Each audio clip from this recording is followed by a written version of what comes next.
Hello, everybody. I am here with Mitzi Wall to discuss, unfortunately, a less than pleasant topic. The show is called The Pursuit of Happiness, and normally we try to talk about more hopeful things, but the reality is everything in politics is far from cheerful, especially when we're talking about a miscarriage of justice as profound and tragic as the one your family is going through right now. Mitzi, I'm really sorry for everything you've been handling for the past month, but thank you for being here. And of course. yeah, do you want to just tell our audience a little bit about your son, Jonathan Wall? Of course. Probably exactly 3 years ago, the month of May 2019, Jonathan came to us, his father and I, and sister, and told us that he had found out that he was going to be indicted for a conspiracy to distribute 1,000 kilograms or more of cannabis.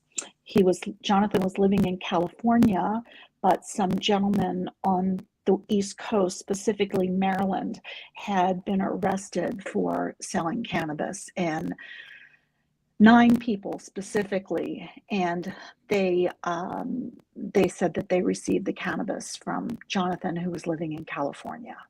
So this has been it's been exactly 3 years, the first week of May, and after Jonathan just had his federal trial, he elected to take his case to court, knowing what the percentage of loss would be, and decided to take it to trial. And we had a lot of hope. We really thought that we were in the right time, the right time in history, the right place, 30 miles from DC, where Acreage Holdings has a billion-dollar cannabis company, has a facility, and we felt good about it. We felt good, and sadly, it was not to be. Jonathan was found guilty by a jury on the highest count, which is 1,000 kilograms, which turns out to have a mandatory minimum sentence of 10 years in prison to life in prison. So, I don't know how to express how sorry I am that all of this is happening to you and to your son, I appreciate especially that. it's reading about your story, it's like my heart stopped. So, for anyone who hasn't seen this, and it was in the New York Times recently, Jonathan had a legal cannabis business. Is that correct? Well, Is that correct? he was in the process of getting a license in the state of California, Right. and yeah, from what I understand, in 2019, a lot of the folks out there who were in the process of getting licenses were also working under President Obama's Cole Memorandum, which basically they felt that the federal prosecutors were not actively pursuing those cannabis cases, or the transporting, or they weren't focused on cannabis. And in my son's case, this happened to be a first offense, cannabis only offense. But sadly, he has, since June of 2020, he has been sitting in the Baltimore Chesapeake Center, which is a supermax prison in Baltimore, one of the worst in the country, while he was awaiting trial. Sadly, COVID hit and basically, shut our country down. And so in the meantime, he's already served. Next month it will be 2 years before he even went to trial, which was the first week of May. It was May 2nd through the 6th. And that blows my mind too, that people can be held in prison for something they haven't been convicted of yet. Well, believe it. I've learned a lot in the last 3 years about how what our government system can do to people for cannabis only crimes, the war on drugs in general. Uh, I was one of those people who was not aware of how it started in the 30s and how it ramped up in the 70s under President Nixon, and how it's progressively gotten worse as far as the federal government is concerned, with all the way up to President Reagan's three strikes you're out, then President Clinton's crime bill that President Biden signed. Uh, so make no mistake about it, there are 40,000 nonviolent cannabis offenders in prison across this country. 2,800 of them are federal detainees. So people are still getting life sentences for a plant that is generating billions of dollars in revenues across the country. Um, most prolifically, John Boehner, who is a part of that 1994 crime bill against cannabis, is now sitting on the board of directors of Acreage Holdings, ringing the bell at the New York Stock Exchange. It's pretty amazing when you think about it. Well, and to your enormous credit, you've taken a traumatic thing that your son and your family is going through, and you have taken it as an opportunity to educate yourself and advocate for others too. And I just want to thank you for that, because that is an act of tremendous courage and speaks so highly to who you are as a person. I Well, don't think that's very kind of you to say, but it really was just a quest to try to understand.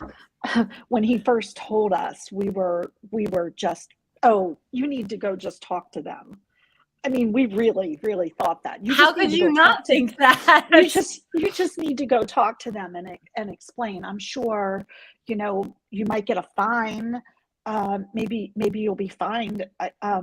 But what I did not understand, I didn't understand a lot. I didn't understand the history of the war on drugs. I didn't understand the mandatory minimums, and I didn't understand jury rights. And and and even after I became aware, and I just have to give credit, because I wrote to I must have sent I just couldn't believe it, because I knew cannabis was becoming legal in, right now it's 18 states recreationally, 37 total medicinally and recreationally. I just was not aware that people were still being convicted and sentenced to horrific jail sentences. And so the quest, my learning, like you start, you learn things, and then you have to go down a lot of rabbit holes, because you really, one, you can't believe them, so you can't believe what you're reading. And then you start, I don't know how else to describe it, except for you peel back layers of the onion, and you find it, and you go deeper and deeper and deeper, until you're at this place of unimaginable horror at what the US government has done to people in the name of cannabis crimes, in the name of the war on drugs. And that was the education is what enlightened me and almost destroyed me, if that makes Well, sense. and I know you've done a lot of, we were connected through a colleague and friend, and, I know you've been speaking a lot about how this does impact communities of color at such a higher rate that, Absolutely, you know, absolutely. It started in the 30s with FDR, with the Mexican community, and it just has gotten progressively worse since. And yes, I understand that Jonathan is is more from is from the middle class. He is one of he is he's it is not it's not he has people of color and marginalized communities have been um, have suffered far worse. It wasn't until I started getting my education, when I started once I really had a handle on what I was dealing with, that's when I started reaching out to advocacy groups like the Last Prisoner Project and Mission Green and Freedom Grow. And thank God I found Freedom Grow, because um, that would Freedom Grow is an advocacy group based out of California. Every one of the board of directors has been directly impacted by prison time with their because of cannabis throughout, either themselves directly affected directly or their family members. And they gave me time. They they answered all my questions. They let me talk, and and and they were just so welcoming and so giving of their time, and they cared so much that I within months I started working with them, and I started they offered me a reprieve from my everyday existence of trying to deal with this, and I started writing biographies of the people there. And Freedom Grow is basically they do outreach work. They help support cannabis inmates and their families. They provide commissary funds every month. They grant wishes. They have Christmas drives, school drives, Easter drives for the children of those who were incarcerated. And they happened to be redoing their website, and Stephanie Landa, the president of Freedom Grow, asked me if I would help them write biographies. And so I started. She gave me a list of release forms, and I think to date, I don't know, I've done 50 or 60 biographies of of the folks, the inmates, on the prisoners on their list. And so I've talked with the moms, the grandmothers, the aunts, the uncles who are raising children of those incarcerated, and I've gotten to hear their stories. And some of these stories, like, if you didn't know it and you didn't hear it and you didn't see it, you would say it can't possibly happen in this country. People are serving life sentences because and just for an example, they may have gotten caught with a joint at 18, another one at 20, and maybe a $5 bag at 22. Well, that's three strikes you're out in some states. When it was back in the 70s, there are still people serving life sentences and 20, 30, and 40-year terms for cannabis. There's a gentleman right now who, and I talk to them. I talk to all of them on core links through the prison, the federal prison email system, which is core links, and and so I hear their stories directly. I write them for the website, and so once you hear their stories and you start getting to know the families, you recognize you're not special. You're not special at all. This has been happening for a really long time to a lot of really good people, and so that working with Freedom Grow has provided an outlet for me to learn even more and to directly affiliate myself with those who are in the same situation. Well, and I really do, again, want to applaud you and just like lift up the delicate balance, like, like you're saying, middle class white people, of which I am one.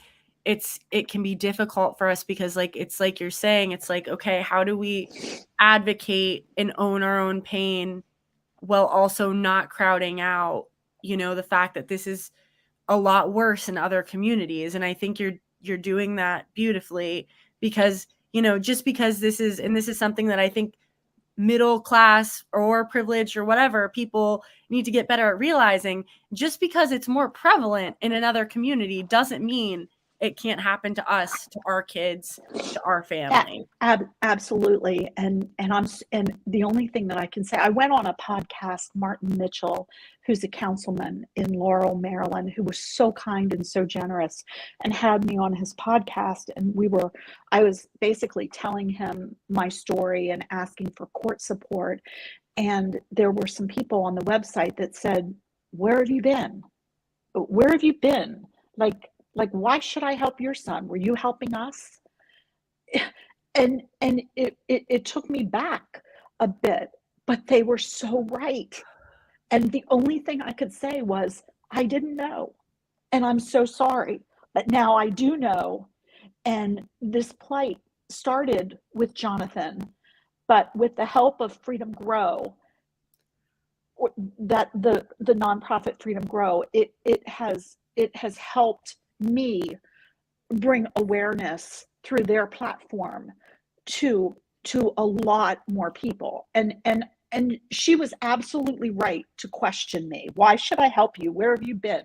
This is so common to us. And she was a woman of color. And she said, this is my everyday existence.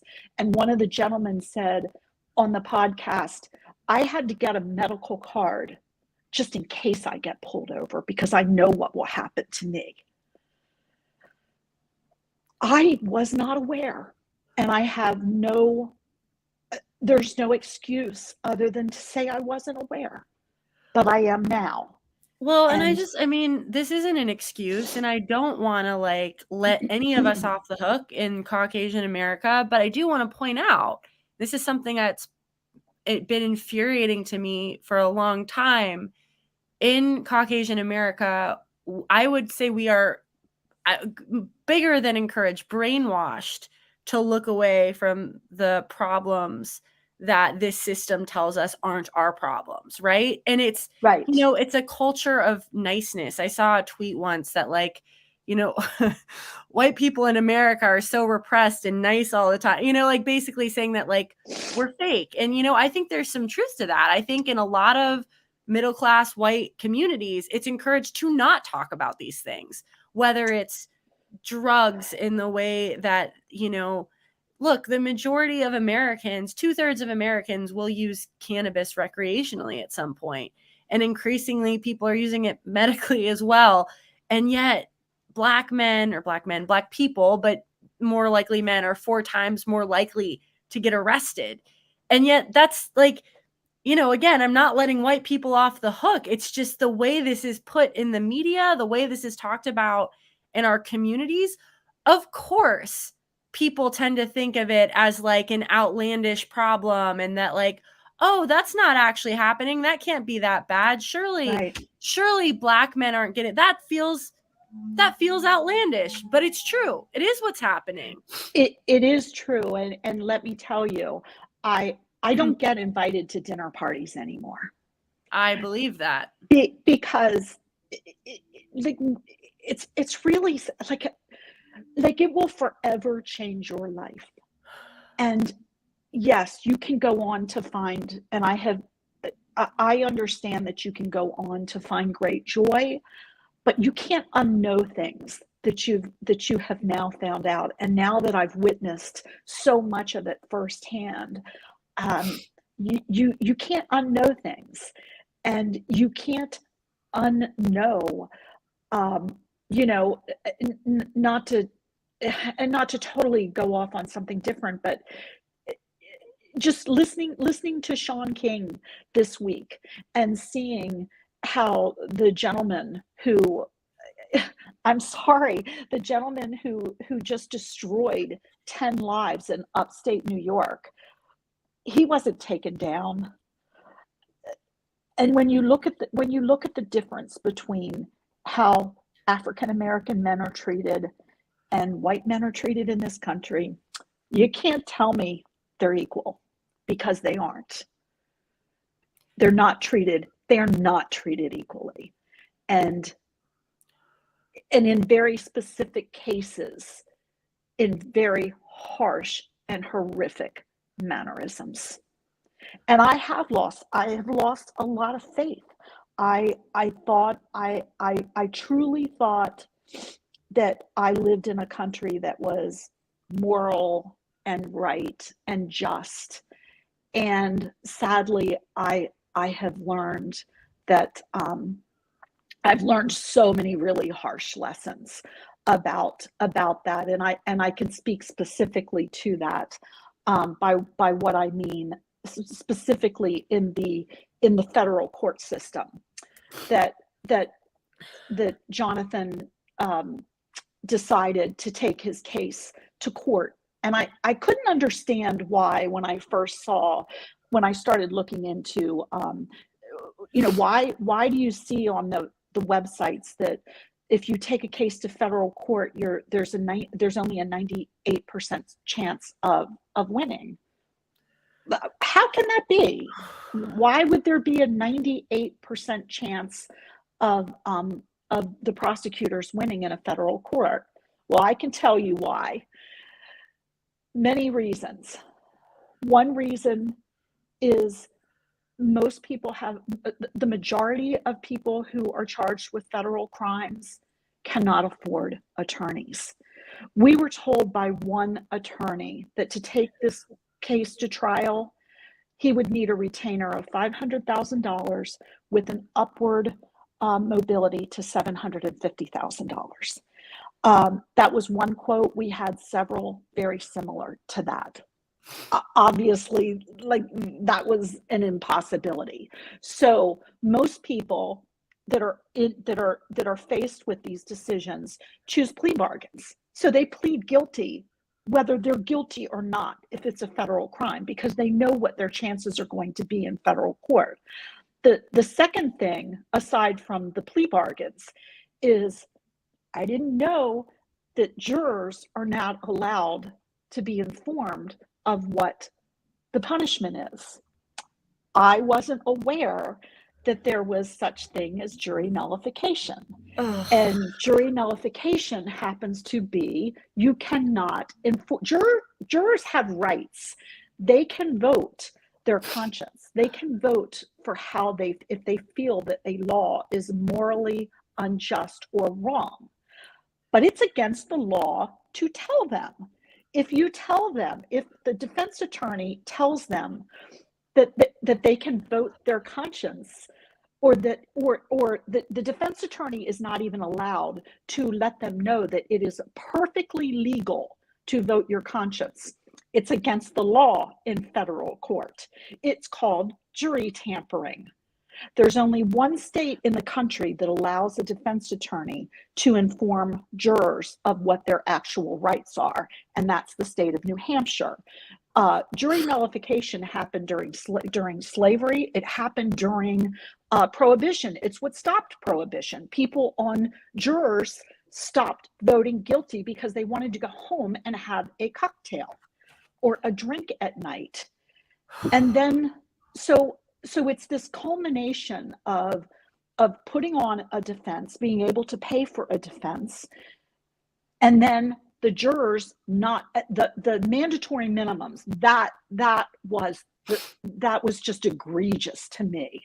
That they were at no point in time was Jonathan's jury ever allowed to know that he was facing a mandatory minimum of 10 years to life imprisonment. In fact, the week before, and this each instance gets a little more egregious. The week before Jonathan's trial was to start, the prosecutor filed a motion that said absolutely no discussion was allowed to be. There would be no discussion allowed about legalization of cannabis. So this trial, and the judge granted the motion. So there was absolutely no discussion allowed, that the jury could not hear that cannabis is legal in 37 states, that people are building their wealth portfolios and stock portfolios off of corporations making millions in profits from cannabis. And we couldn't talk about it. It was not allowed to be discussed. So, oh, sorry, no, I don't want to interrupt. Keep going. It's just another, I think it's just another very profound statement of how disillusioned I am about the laws in our country. As I said, this has changed everything I ever thought was right and just about our country. I grew up with a lot of veterans in my family. I grew up with a lot of in an environment where it was a very patriotic environment, a lot of patriotic symbolism. I myself am a federal retiree, and the biggest regret of my career, and it is a big one, is I was a contracting officer for the Department of Army. We procured goods and services for soldiers and the posts. We maintained all the installations of different posts and different programs throughout the country for the Army. And we have many, many customers. But my biggest regret of my 35-year career was that I signed so many orders for Unicor. And for those of you who don't know what Unicor is, it's part of the Bureau of Prisons, where prisoners manufacture goods and services, and there are many mandatory. Unicor happens to be listed as a mandatory they're mandatory schedules under the General Services Administration. So, for instance, if you want to buy office furniture, if you're redoing a building or you're building a new building, you must procure all of your furniture from Unicor, which is made by prisoners. But you pay fair market price for those. And then now I find out that these prisoners make 19 cents on the dollar. And it's shameful. And this has even affect how I feel. Like this whole learning situation affects my entire career choice and how sad and shameful I feel about that now. I'm not very proud of it. I'm ashamed. And you can't go back.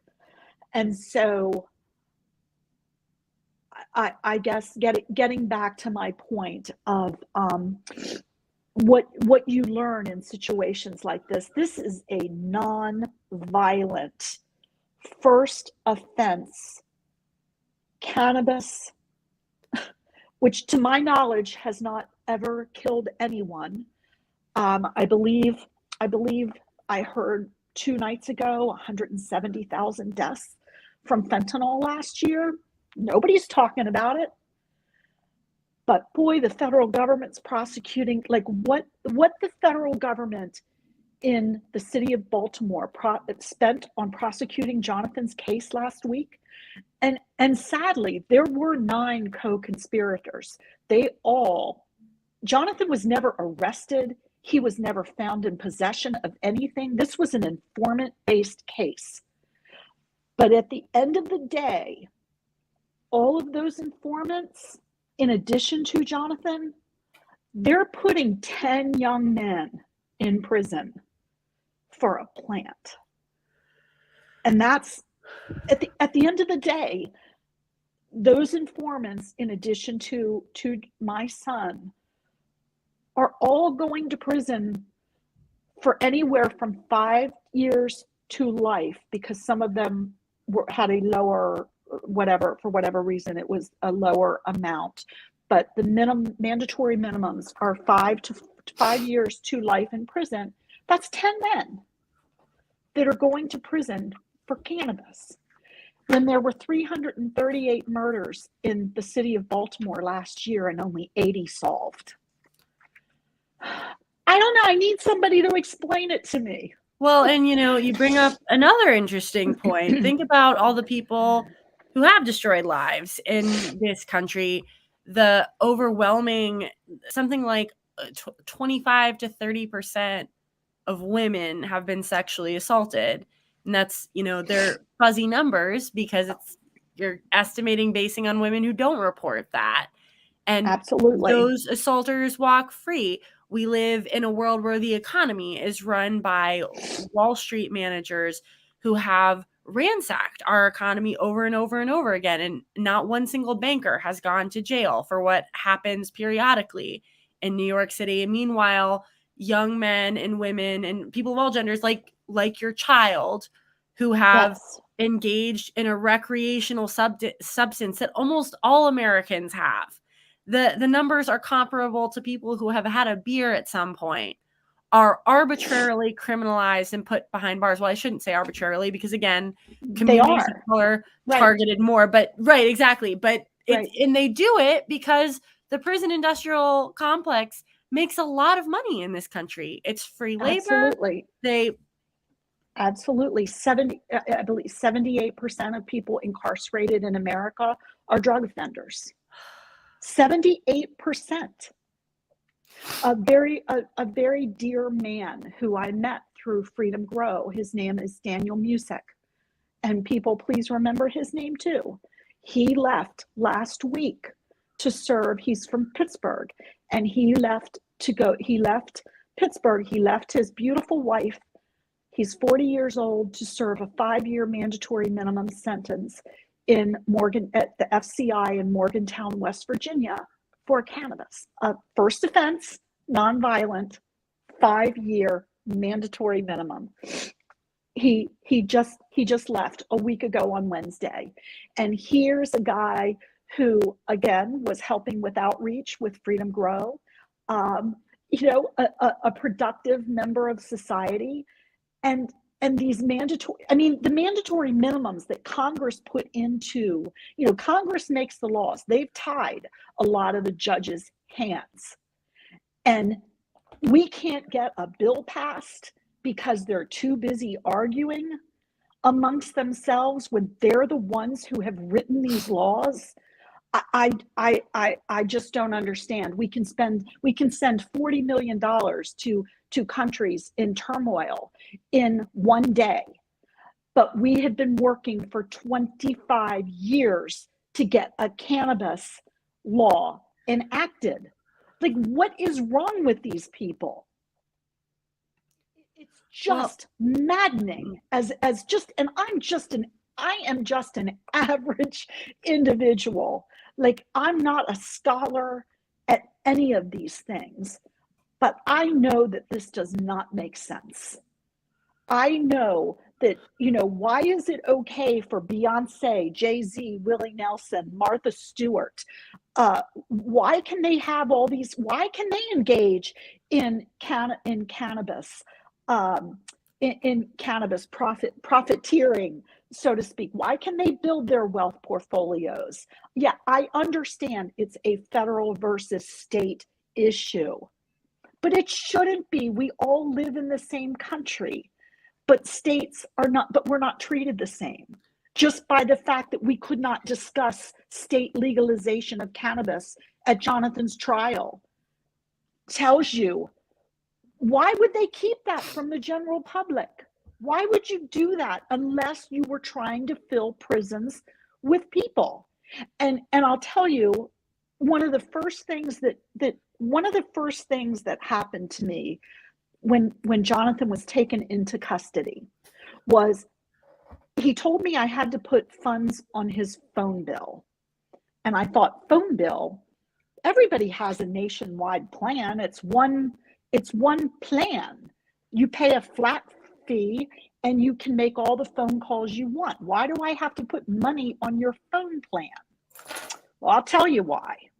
Access Secure, the company that you have to put funds on every month for a prisoner to make phone calls to their loved ones, they're based out of Chicago and owned by a hedge fund company in Manhattan. Why? Like, these are the things that just make you. This is why I don't get invited to dinner parties anymore.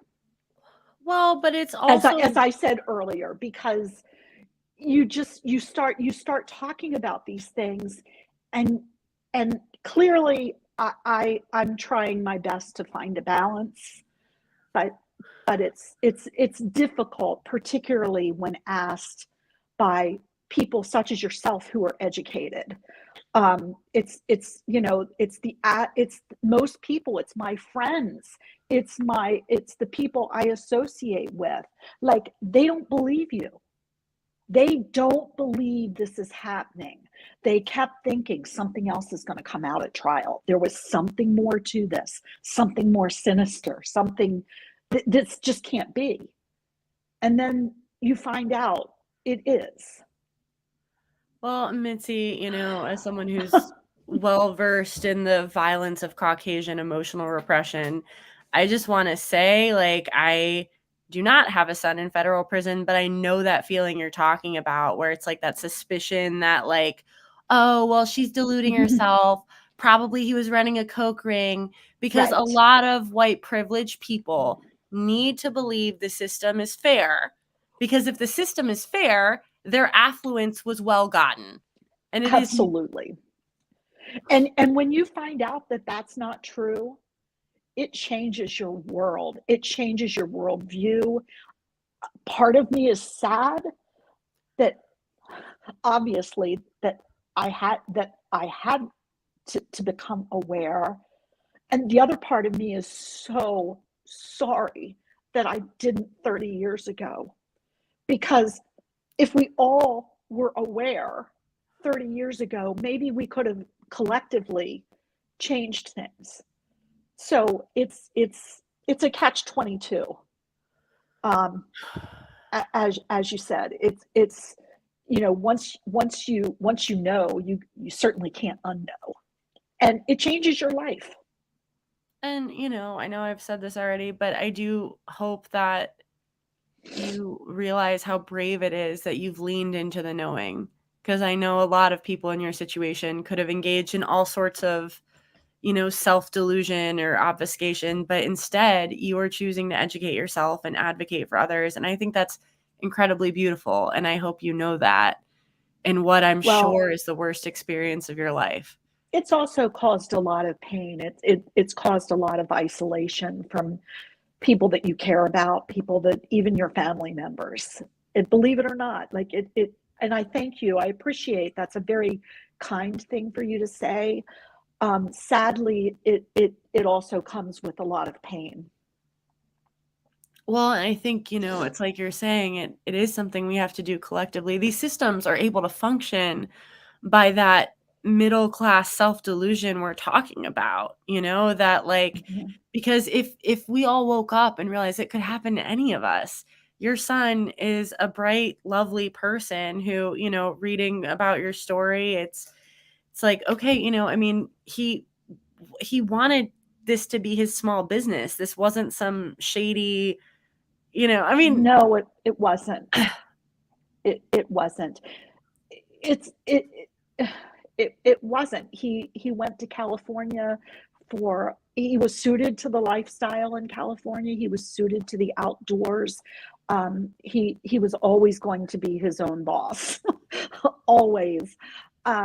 He believed he believed in the medicinal qualities of the plant, and he found a way to make a living. And yes, he was trying to get licensed. And while some of that product, as they say, other, what was really the what was really disillusioning also at the trial, during the trial, it came out that all of the co-defendants, they they were acquiring cannabis from a lot of people.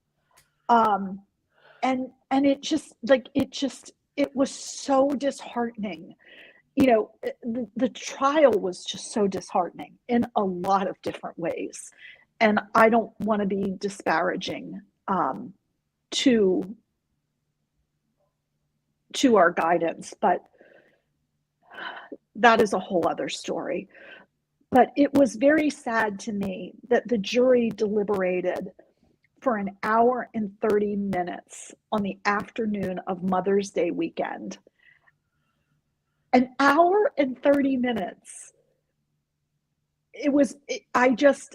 That was another real surprise to me, that they put somebody's life in their hand for an hour and 30 minutes. And honestly, going in to deliberations, I thought there was a good chance. So here I am, semi-educated, and I was delusional. And that is heartbreaking as well. So how have you been coping with all of this, and how has your son been coping with all this? Actually, he was coping a little bit better than I was after the verdict came down. His attorney resigned on the spot at the moment the guilty verdict came down. So he was basically alone at that point. And of course, sitting in federal court watching this all, like, I can't begin to tell you the emotional trauma of sitting and watching something like this, watching prosecutors just say horrible things about your son, when I know him, and Jonathan has never Jonathan is one of the kindest people I know. He is a good man.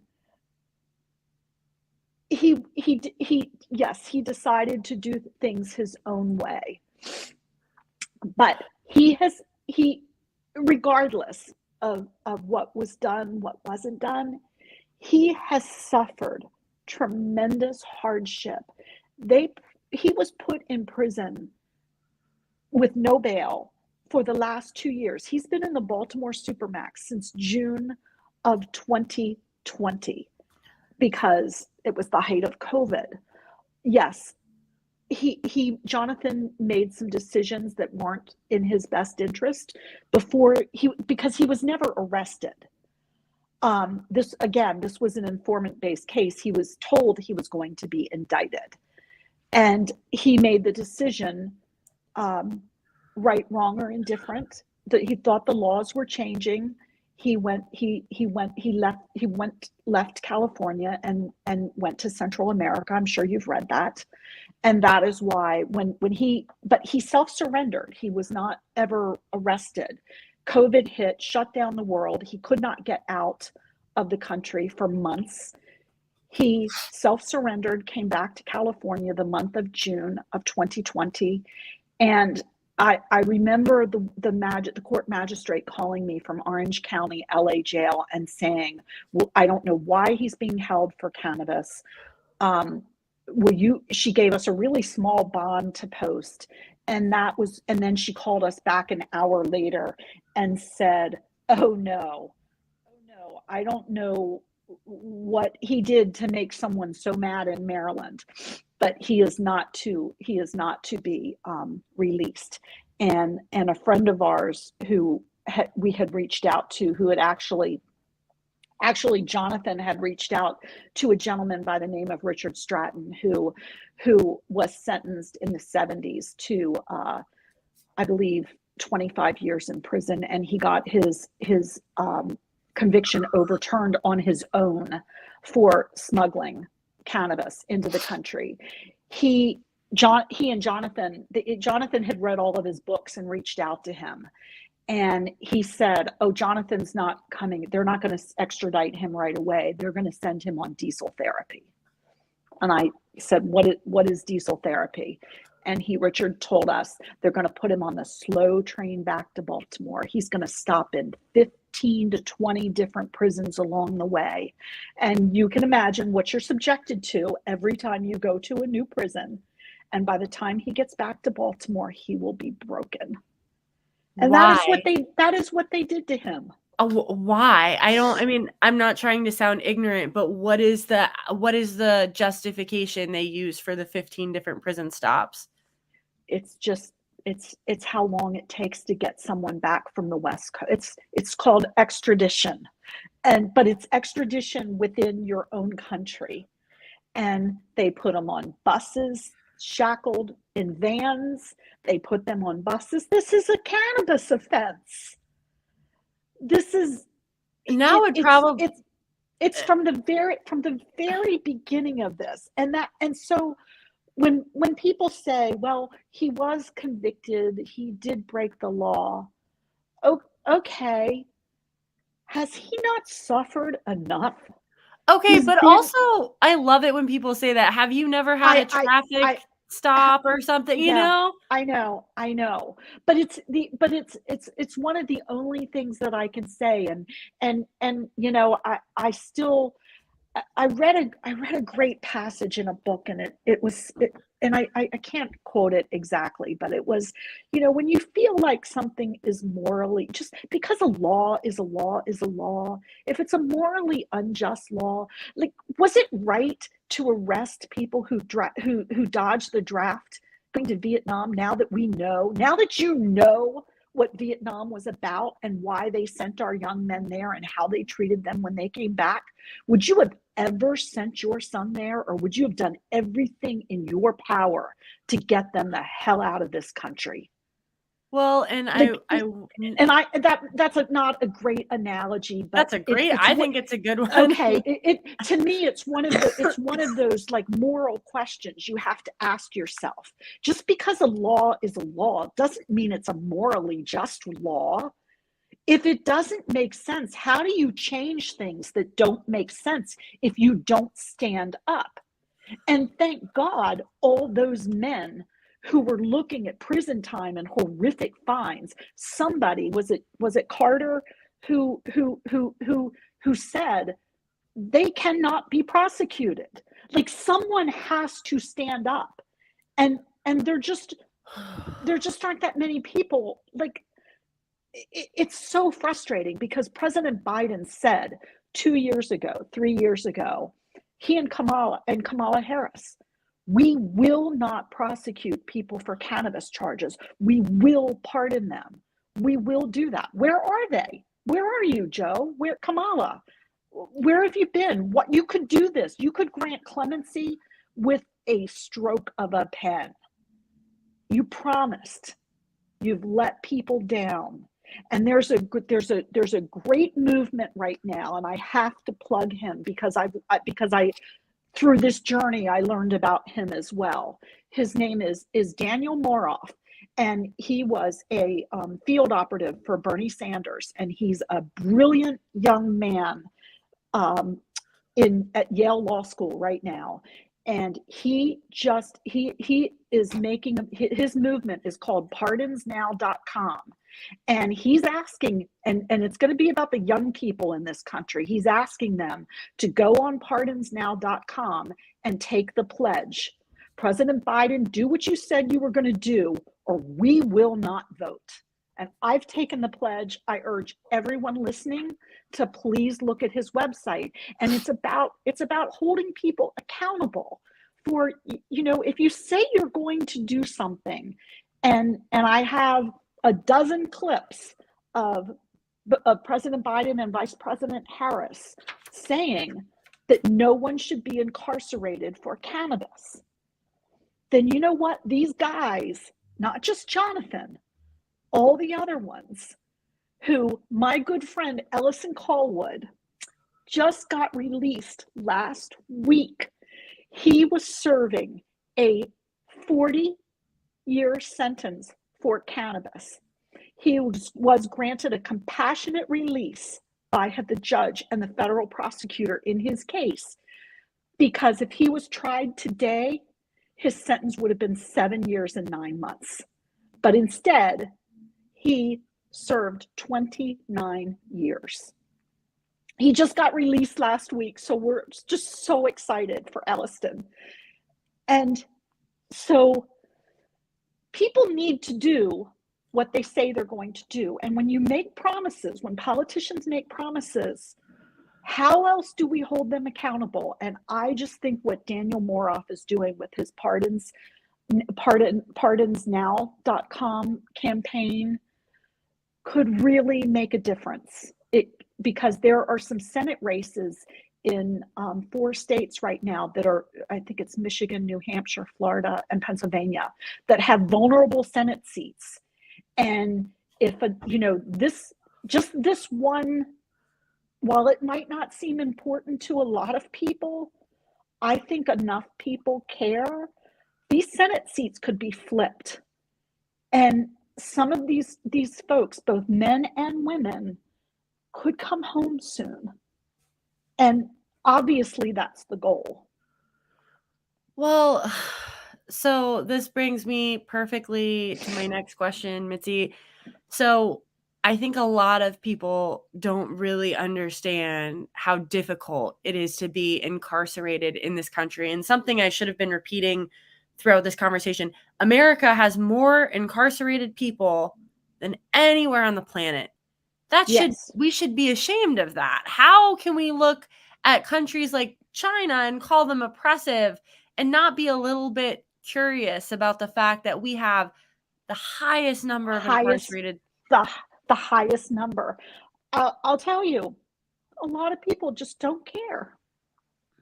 I don't think people, I don't, honestly, I don't, people just aren't aware. And maybe it's not even that, maybe I'm wrong to say they don't care, although I have met some people who just can't be bothered with listening to you, or don't want to hear it. But I think that we, as a country, we I think that a lot of us have been so fortunately blessed in a lot of ways economically, and therefore haven't struggled in a lot of ways. While we certainly struggle with personal issues, I think until you hit a wall in whatever area that might be, I just think we are a people that, for the most part, are not passionately involved in issues. And I love that you say that, because I think there's a very important emotional reality. So I've been poor and I've been not poor. And when you're poor, every little thing is like barrier to getting food, Mm-hmm. barrier to getting housing. I can't leave this domestically violent relationship because he makes more money than I do. There's barrier. Now I make a living wage. I have a community of other people who make a living wage. I'm white. Doors open everywhere. Here, door. And if all you've ever known is doors opening everywhere, you hear a story like this one, you're like, oh, that's not believable. There's something else going on. No. Right. And I No, think you're absolutely right, Mitzi. I think it's economic privilege insulates people in a fog of untruth. absolutely. It absolutely does. And sadly, until you are awakened, until you do suffer trauma, until you do experience some of these things, I I think it's just not a cause somebody's going to take on if they don't have someone personally related. And I would say that with almost any cause, unless it's just something that touches your heart. And and and I don't know how to change that. I don't, because I don't wish trauma on anyone, obviously. But sadly, nobody goes through life. A friend of mine and I always say this, nobody goes through life unscathed. And I think there's a lot of truth to that. And until you do, I don't think you can have the empathy, or you might be able to have the empathy, but it's not the same. I don't think you get the same call to do something about it. that you would ordinarily. And I'm not speaking for everyone. I'm speaking from that's my experience. A lot of people have done amazing things that haven't experienced personal trauma because they're called to it for whatever reason.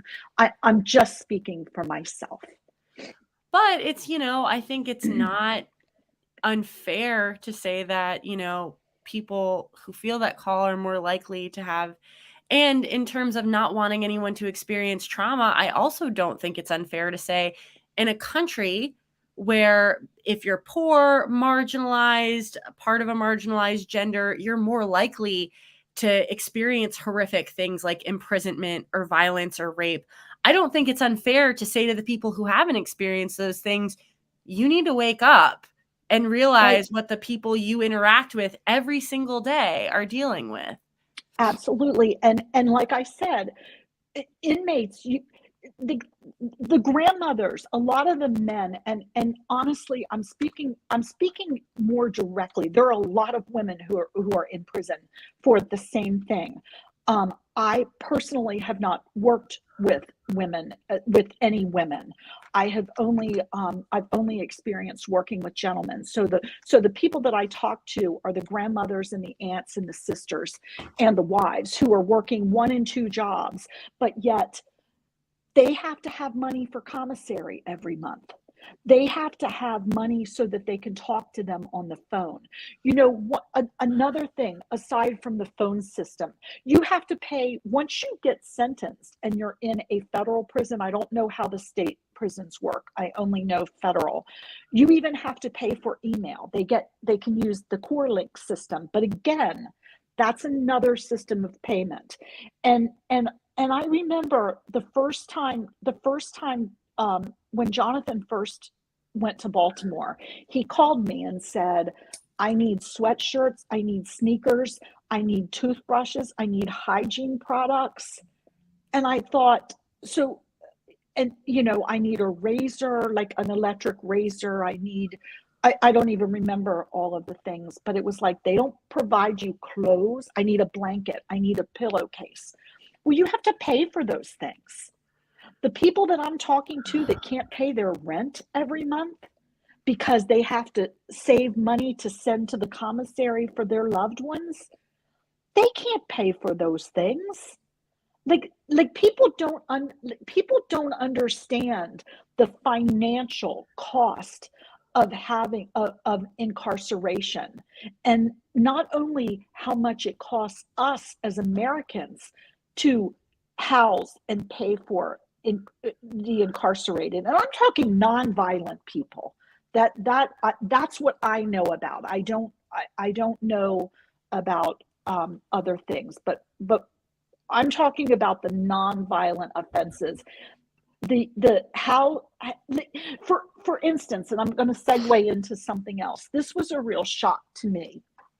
So at the prison that Jonathan's in, he hasn't been outside in 2 years. For 3 months, from November through February, it was actually almost 4 months because of COVID, because they blame COVID on everything.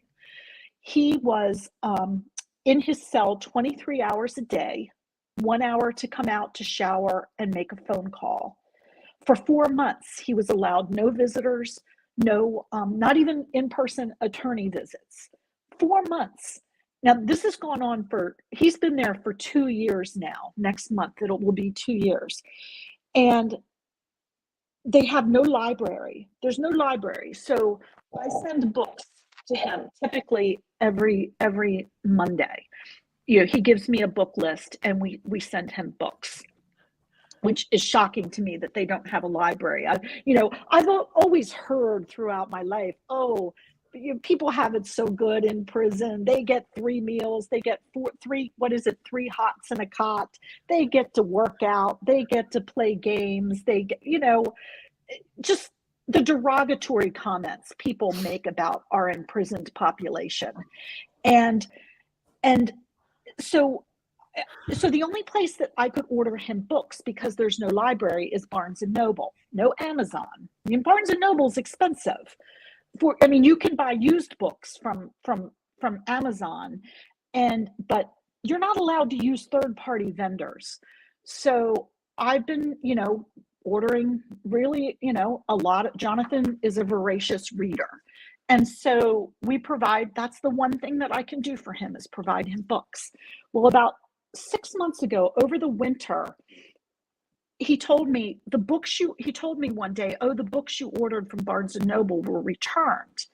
And I said, why? And he said, well, we're not allowed to use Barnes and Noble anymore. We have to use this website called oldies.com. So I look up oldies.com. Oldies.com, you can buy books.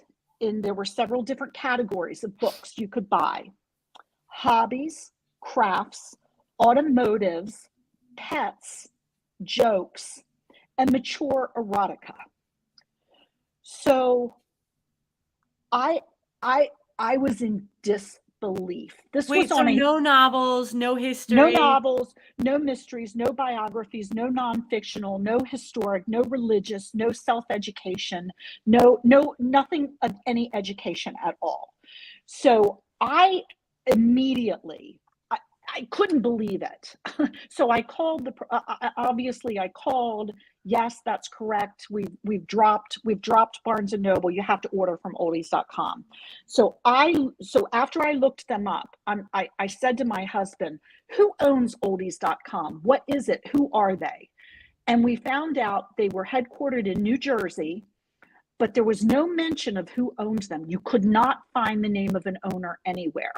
So I went to the state of Maryland. I banged out a letter really quickly to every representative in the state house and everybody I could find on the Bureau of Prisons website, except for Jonathan's prison, because I didn't want, and I used my maiden name because I didn't want to cause any backlash for him.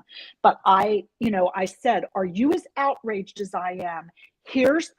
And I copied the link to this oldies.com website, and I posted it had, like, the front sheet said what kind of books you could order that were the hobbies, the crafts, and then the mature erotica. Oh, and pets.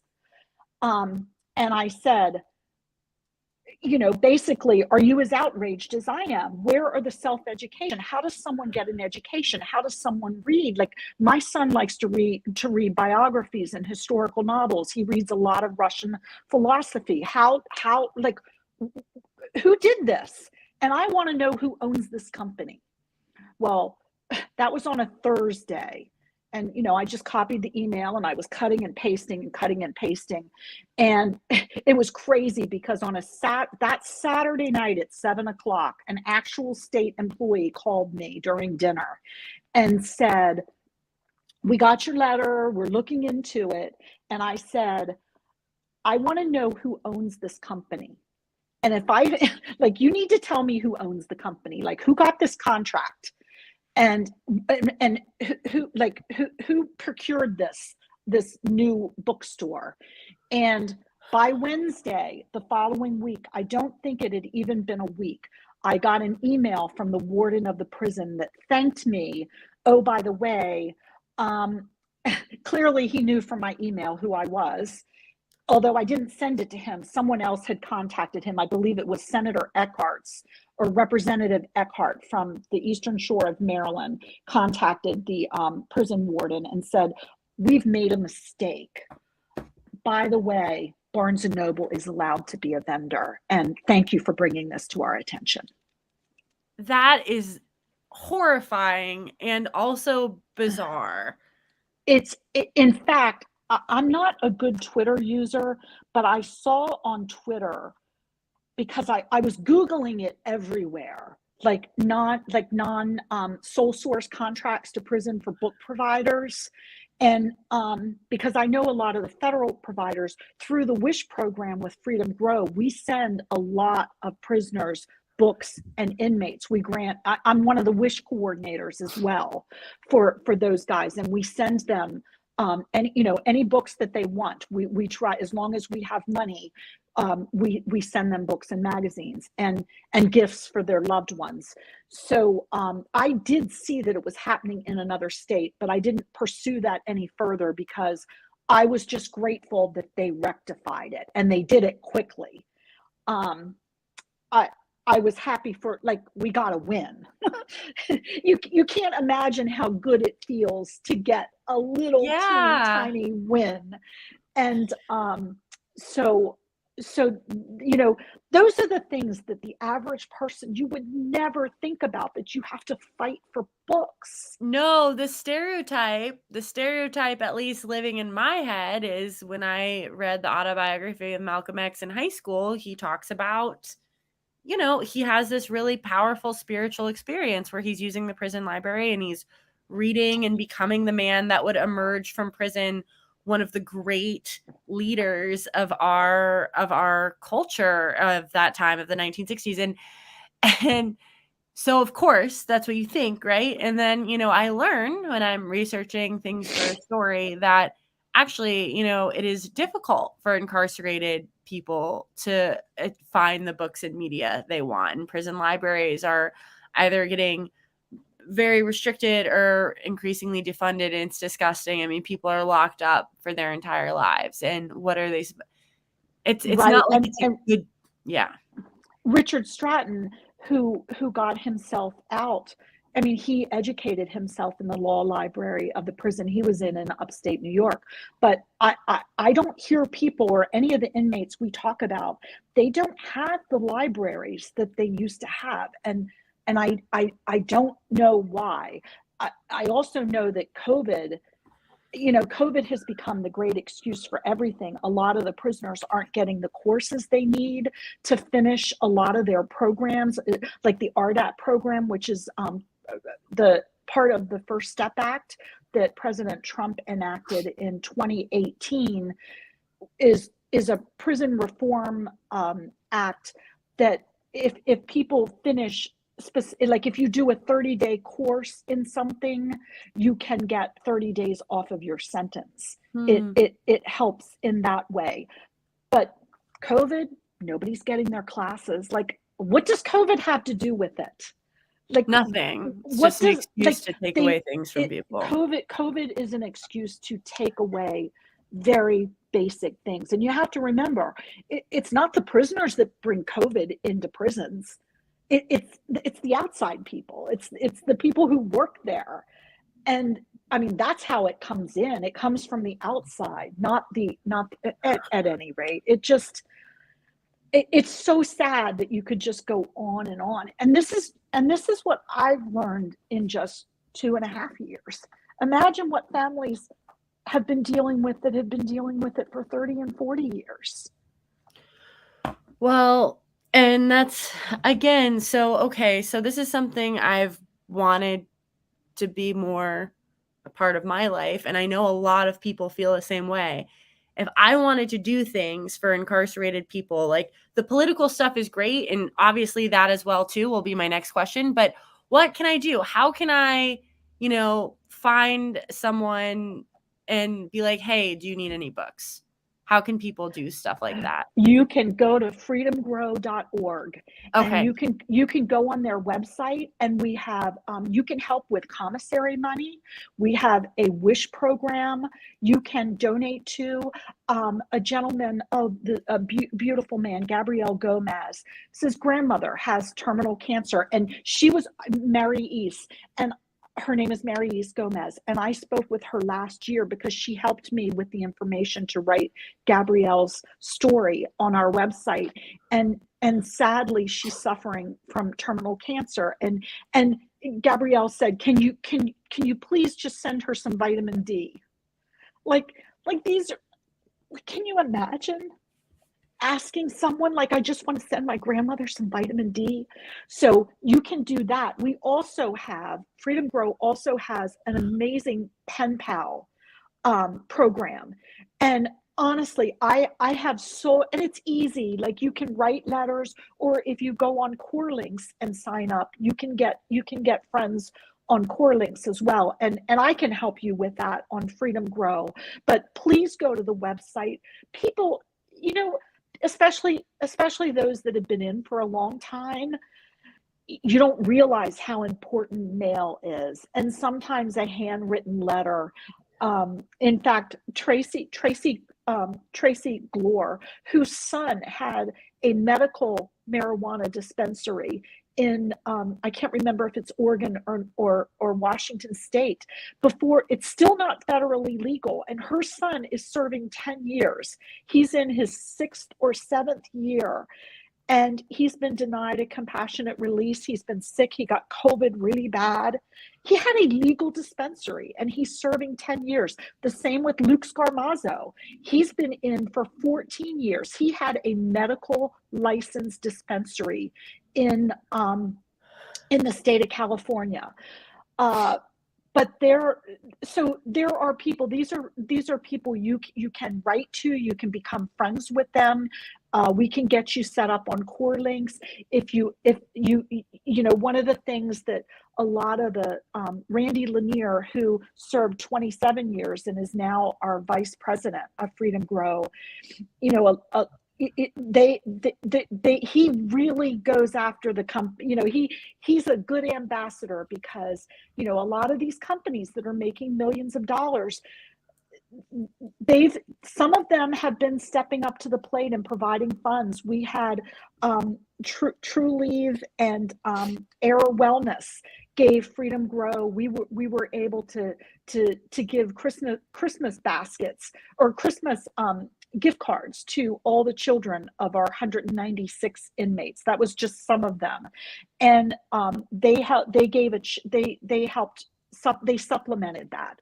So a lot of these companies, there are some really good people out there like Randy, who's a good ambassador to a lot of these companies want to have such social justice restorative programs within their companies, and they get, they're starting to give back.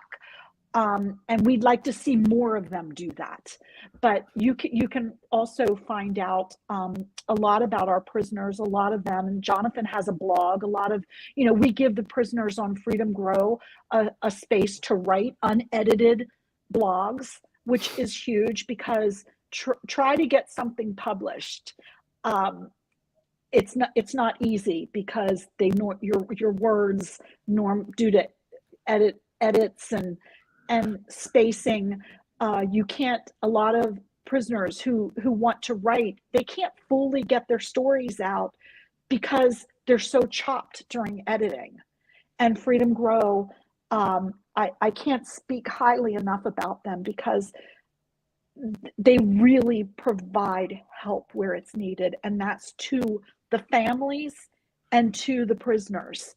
And if you know of someone who does not have enough commissary money this month, call us and go online and send us an email. Somebody always answers.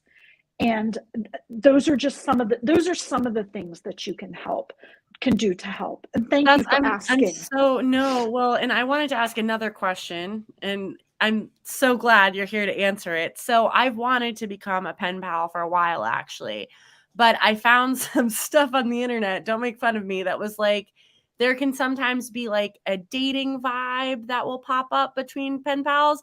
Is that true? Like, should people be careful to like pick their same gender? Like, what are the etiquette people should know for picking the right thing? I think you should always be careful in some way, shape, or form. I can only tell you my experience and Tracy's experience, which is and it is interesting. You really get to know a lot of the families.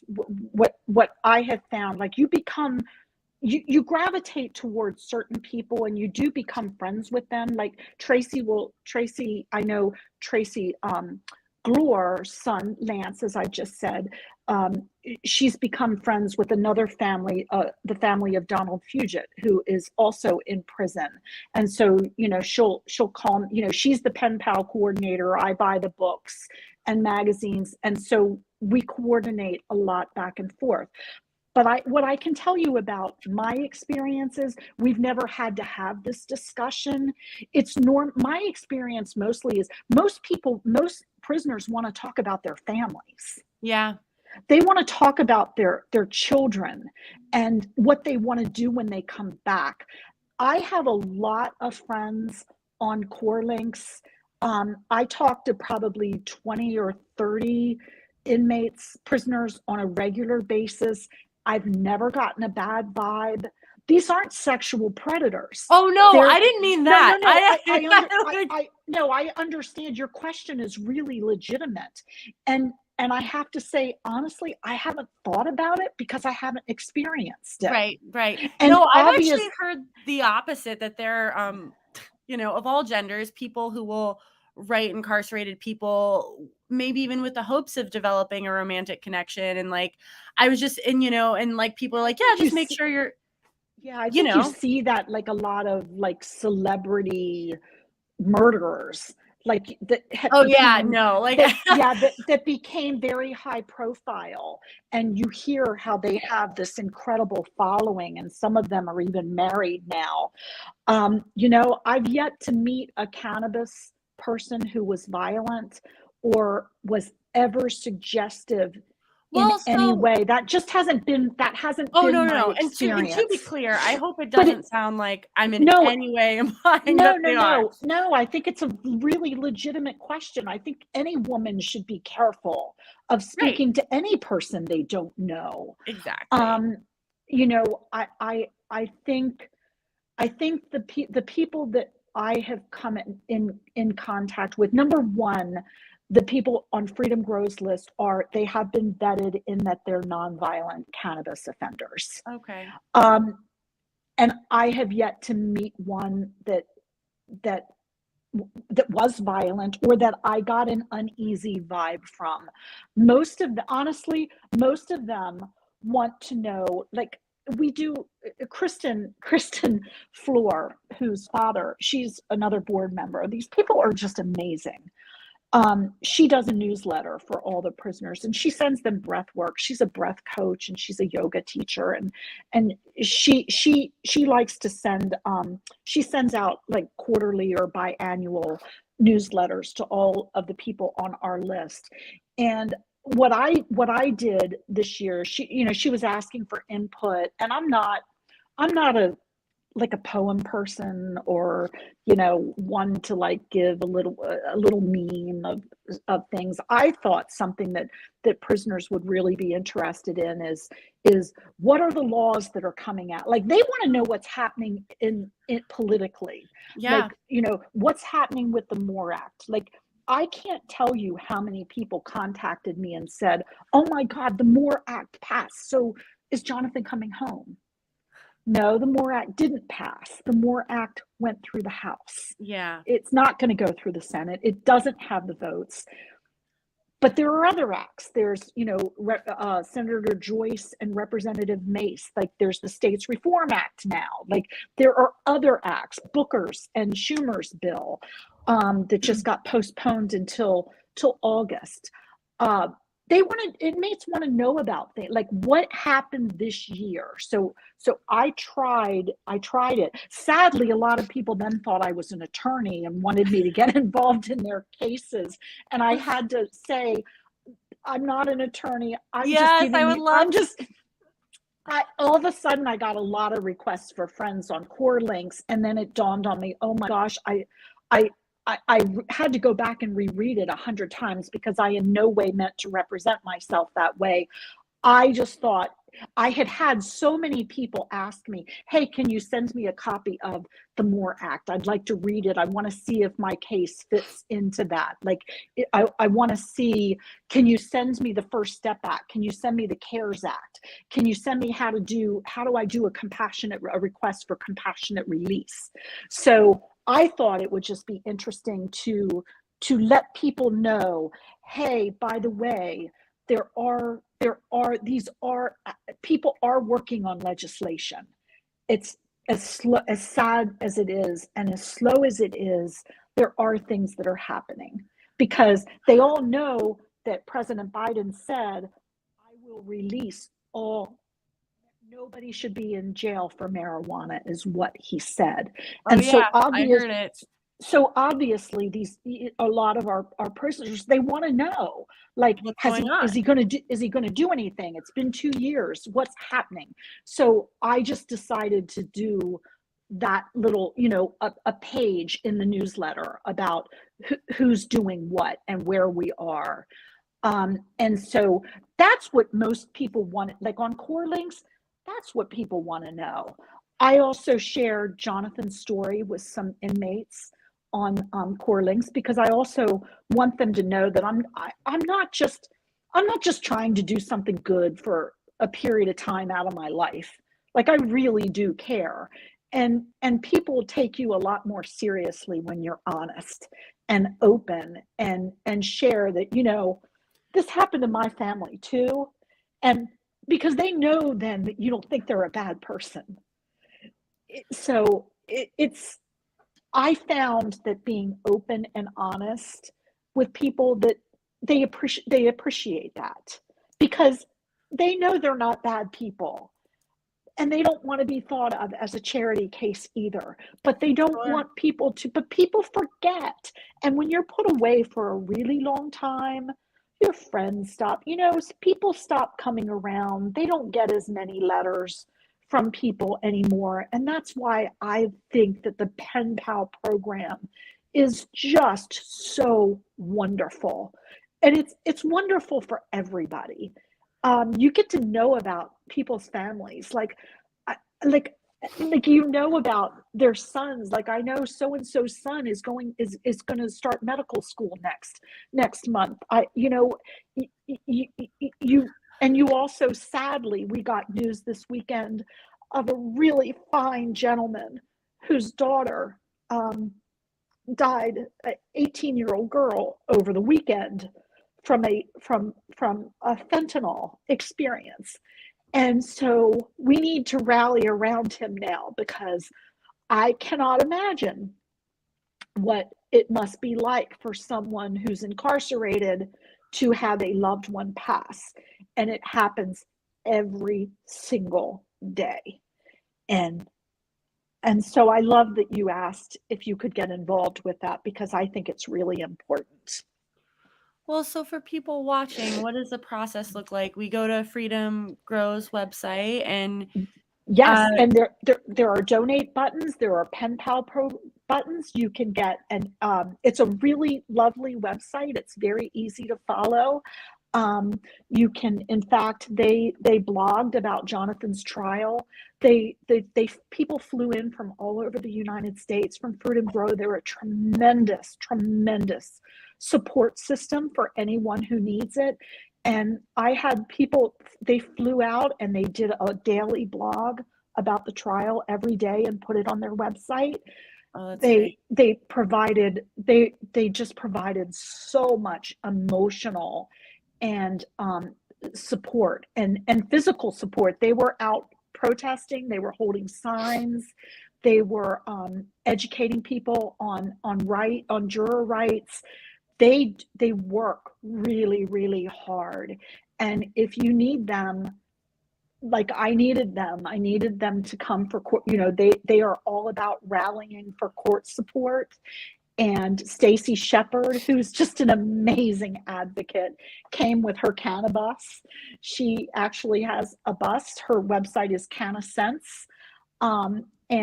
And she's also on the Freedom Grow website. But it's very easy to donate, to sign up for the letters, to sign up for the Pen Pal program. They have little icons all across the website. So, quick question about the Pen Pal thing. So, yes. I'm just asking questions that might hold people back. So do you have to give out your address? Yes, because you have to put your address on an envelope. Now, if you do it via Core Links, which is the email system, all you have to give out is your email address.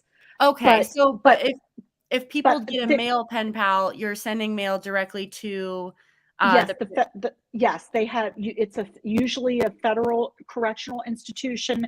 Every inmate has a number, a federal ID number. You send it usually to a post office box, and this is crazy. You have to write on regular like you have to write on white or yellow legal paper.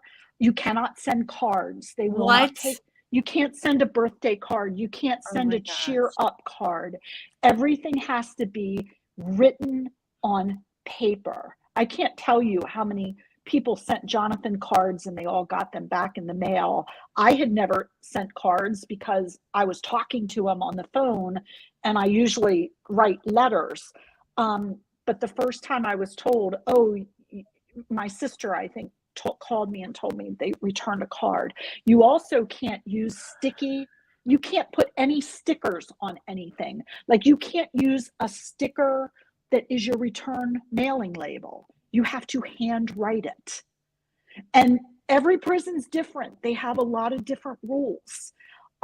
Tracy Glore she's in charge of the Pen Pal program, and I can get you in touch with her. She has an entire, and I'm not sure if it's on the website or not, but when I first talked to her about getting pen pals, and whenever someone on Core Links asks me for a pen pal, I call Tracy, and she gave me a whole list of things that you can and cannot do. Like you can't put dried flowers in, you can't put dried. It's so funny. Someone sent me a card in the mail the other day and they had pressed a flower in it. Like you think something so simple, that's such a sweet gesture, you can't do those things. Like you No, can't put staples. You can't put staples in your letter. You have to number the pages because it because it's a sharp object, a staple. So there really are some things, but I have used my return address, and I just haven't found an issue with that, particularly for people who I was writing their biographies. And when you write someone's biography, Freedom Grow always, you have to ask for a release form from them, and they give you a point of contact and people to right. call on their behalf.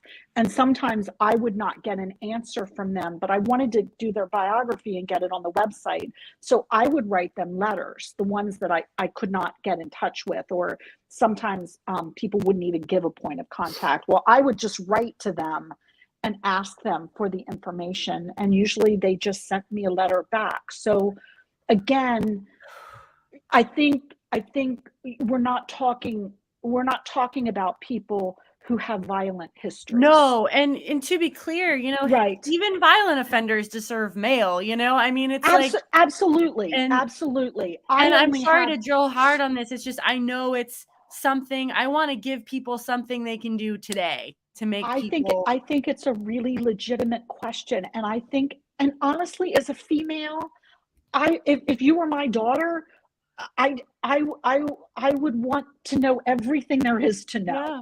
So no, I appreciate you being those are thoughtful questions. We all have to take care of ourselves. And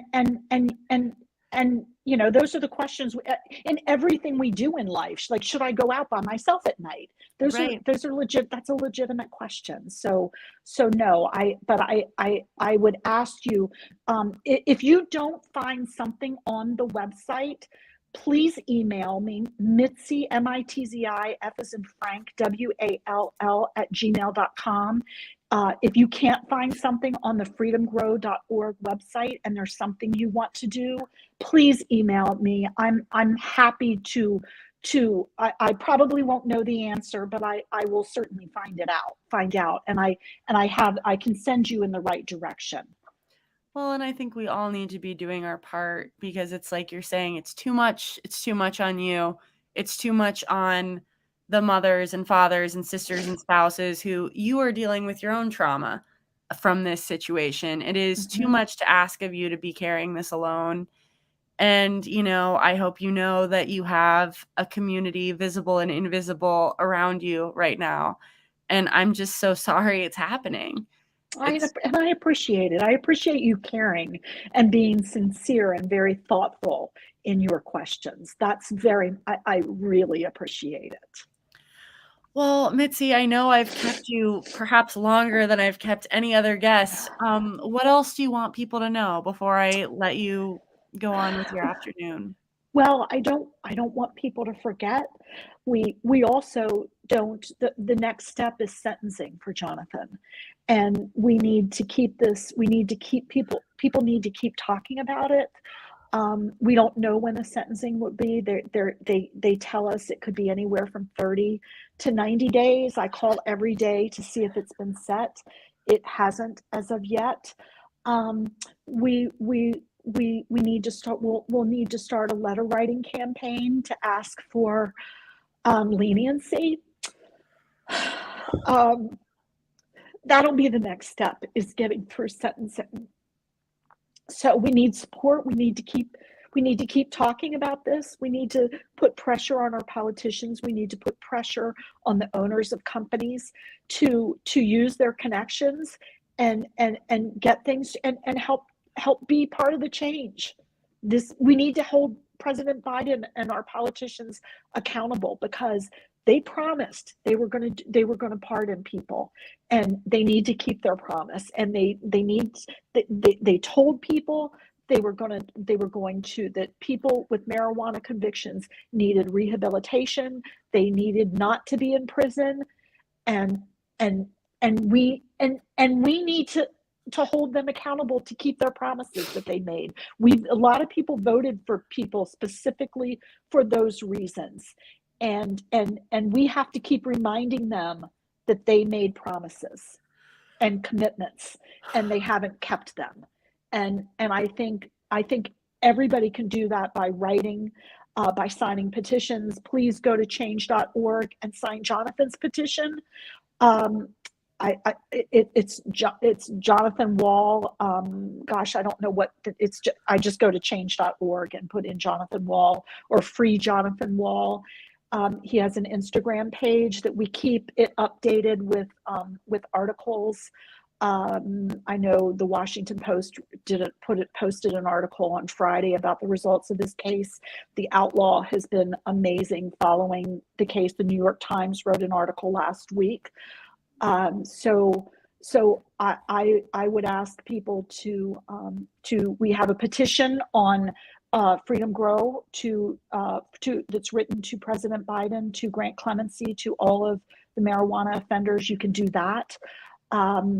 So I think, and if there's anything else I'm missing, you can contact me and ask me. So I hope I've given your listeners some things that they could do. No, you've given me a lot of things to do, which I'm very grateful for. Again, thank you for taking the time to educate people at a time where I would probably be curled up watching Netflix or literally doing anything to avoid, like, this is just terrible. You do that for a while. Yeah. I went through Yellowstone very quickly. and then you get up. Are there any books that you would recommend? Because you speak so eloquently about all of these topics that you say is there anything you would recommend to people?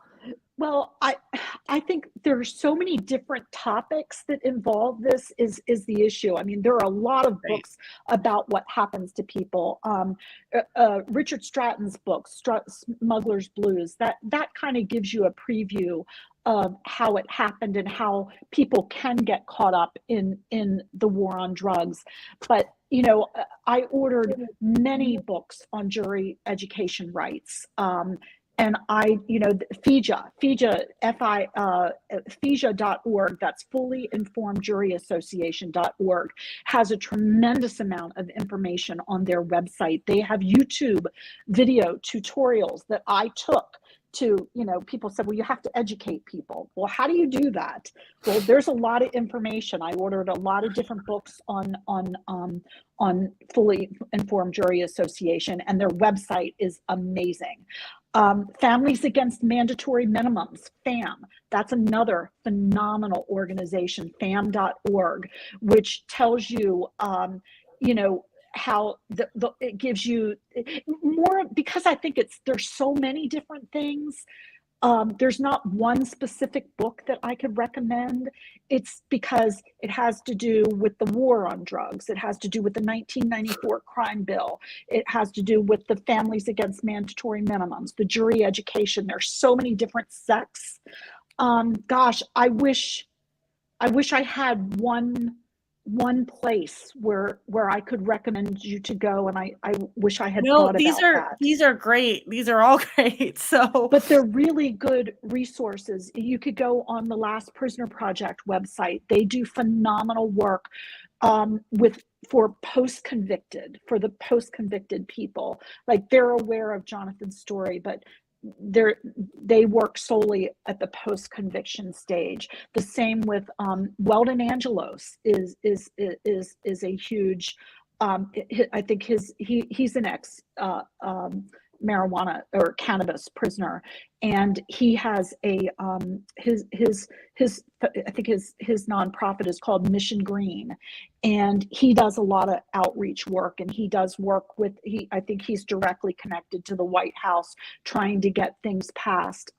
Amy Povah is another gal who has a clemency firm. Amy Povah, Povah, and her clemency firm is called Can Do Clemency, and she has a lot of resources on her website. So those would be my go-to places. But I know there are more because I have a stack of books. But they're just it's a conglomeration of so many different things. I really appreciate you, because I do feel like I have a full list to do, which, like, that's how you know this was a productive conversation. I mean, you've given me and the thousands of people watching, like, things to do. So thank you. And please, I mean this, reach out whenever you want to do another one of these. And especially as there are things we can do to help your son, like write letters or call representatives or whatever is next. I have samples of everything. I've written to every senator in the country, every representative in the country. Yes, I can do all of those things. I just wish one of them would respond. Yeah, well, yeah, but I can't. Saying that, our representatives don't have time to respond to a mother grieving the traumatic consequences of the laws they passed, but they have time for pharma lobbyists and health insurance lobbyists. And absolutely. I thank you so much for giving me the time, and again, for asking such thoughtful questions. I'm very appreciative. Thank you, Mitzi, seriously. And I mean it. Come back on anytime, whenever you want. I would be happy to. Thank you. It was lovely to meet you, and I will. Thank you. It was lovely to meet you too. And Jonathan does have a website, freejonathanwall.com, and he has an Instagram following. I believe it's it's Free Jonathan Wall. Okay. So again, I believe that's where someone is in charge of it, who posts a lot of things, which is all of the articles that come out. You can see the latest, I believe, right there. And I think the change.org petition is there as well. So thank you. That's perfect. Yeah, and I'll tweet all that stuff out after we hop off, because I think people would love to help. I know people would love to help. So I hope so. It helps the 40. There are 40,000. It's not just Jonathan. 40,000 people in prison for some type of cannabis offense. Like I said, 2,800 federally, but 40,000 total in this country. And it's sad. They need to go home. It's time. They've served enough time. It's long overdue. They shouldn't have served any time. Right. But thank you. Thank you so much, Mitzi. I hope you have a lovely afternoon. And everybody, go to freejonathanwall.com, go to the Instagram, go to the link tree listed in this Chiron. And it sounds like, along with all the other resources you listed, but go to Freedom Grows first. Please, freedomgrow.org. Yes. Freedomgrow.org. And if you have any questions about the pen pal, please reach out to me, because I'll get you connected to Tracy Glore, who runs the program. It's very near and dear to her heart. Yeah, I'm really excited. And I know a lot of people would love to be pen pals and are just sort of like me. You know, I wanted to do it for a while, and I Google and it's overwhelming. I'm like, okay, do I just, I you know? understand. I understand. People would be really appreciative. It doesn't take much. Awesome. Well, thank you so Thank much. you. Thank Have a you. great afternoon.